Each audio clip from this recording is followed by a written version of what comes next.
তার মানে বোঝা যাচ্ছে দলের মধ্যে যে বড় ভাঙন, বড় স্যাবোটেজ হতে চলেছে, এটা অভিষেক ব্যানার্জি এবং মমতা ব্যানার্জি আন্দাজ করতে পেরেছে।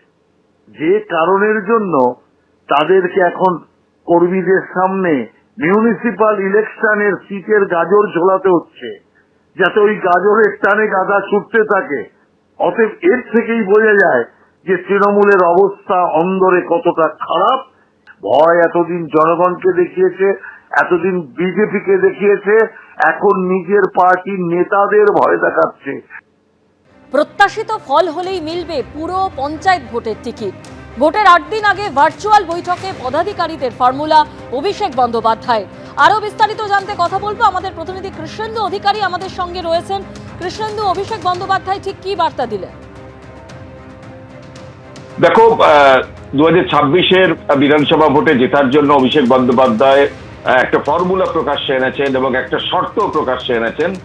আজকে ভার্চুয়াল বৈঠক করেছেন তিনি প্রায় 30,000 পদাধিকারীদের সঙ্গে, এবং সেখানে সমস্ত প্রার্থীরা যেমন ছিলেন তৃণমূলের, তেমনি এমএলএ, এমপি, বিভিন্ন অর্গানাইজেশনের যারা শীর্ষ পদে আছেন তারা তো ছিলেনই, এবং অধিকাংশ নেতারা ছিলেন গ্রাম থেকে ব্লক স্তরের। এবং সেখানেই 2026 সালে জেতার জন্য তিনি শর্ত দিয়েছেন যে যে এলাকায় ভালো ফল হবে তারাই কিন্তু আগামী পুরভোট এবং পঞ্চায়েত ভোটের টিকিট পাবে। তুমি জানো যে 2027-এ রাজ্যের পুরভোট 125টা পুরভোট হবে কলকাতা সহ, এবং 2028-এ পঞ্চায়েত ভোট হওয়ার কথা।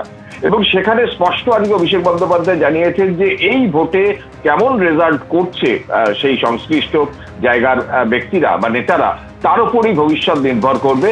এবং এটাও তিনি বলেন যে আগামী 15 দিন ওপর তাদের রাজনৈতিক ভবিষ্যৎ নির্ভর করছে। এই 30,000 পদাধিকারীদের তিনি স্পষ্ট জানিয়ে দেন যে পুরো ভোটের এবং পঞ্চায়েতের টিকিট মিলবে তাদের পারফরমেন্সের উপর ভিত্তিতে। যাদের ভালো ফল হবে, পর্যাপ্ত ফল হবে, তারাই টিকিট পাবেন, এবং যারা হবে না তারা পাবেন না। এবং আজকে এটাও তিনি বলেছেন যে পুরো ভোটে জিতবো কিন্তু লোকসভা বিধানসভায় খাটবো না, এটা একদম হবে না। এবং তিনি এটা স্পষ্ট করে দিয়েছেন, টার্গেট বেঁধে দিয়েছেন যে তাদের পুরস্কার পেতে হলে তাদের জিততে হবে, এবং জিতলেই তারা পুরস্কার হিসেবে টিকিটটা পাবেন। পাশাপাশি নেতাদের যে অন্তর্দ্বন্দ্ব, এটাও তিনি নিজেই উষ্মা প্রকাশ করেছেন আজকের এই ভার্চুয়াল বৈঠকে। তুমি জানো যে অভ্যন্তরীণ বৈঠক তিনি আগেও করেছেন, এবং সেই সূত্রেই টার্গেট বেঁধে দেওয়ার পাশাপাশি তিনি এটাও বলেছেন যে এমন অনেক জায়গা আছে যেখানে ইগো, মতানৈক্য, মনোমালিন্য কাজ করছে, এটা তিনি বিশ্বাস করেন। এবং এটা মমতা বন্দ্যোপাধ্যায়কে মুখ্যমন্ত্রী করার ভোট। আমাদের অর্থাৎ তৃণমূলের যে শিথিল করলে পরে হাউস করার জায়গা থাকবে না। সুতরাং গোষ্ঠী কোন্দল, গোষ্ঠী দ্বন্দ্ব, মনমালিন্য থাকলে সেটা মিটিয়ে নিয়ে কাজ করতে হবে, একত্রিত হয়ে কাজ করতে হবে, এটাও তিনি বার্তা দিয়েছেন।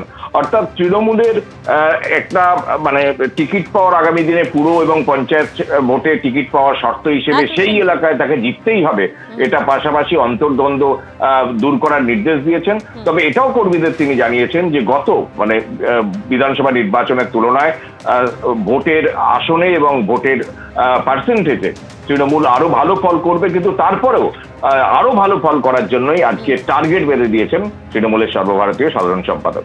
ধন্যবাদ কৃষ্ণ। এবিপি আনন্দ, এগিয়ে থাকে, এগিয়ে রাখে।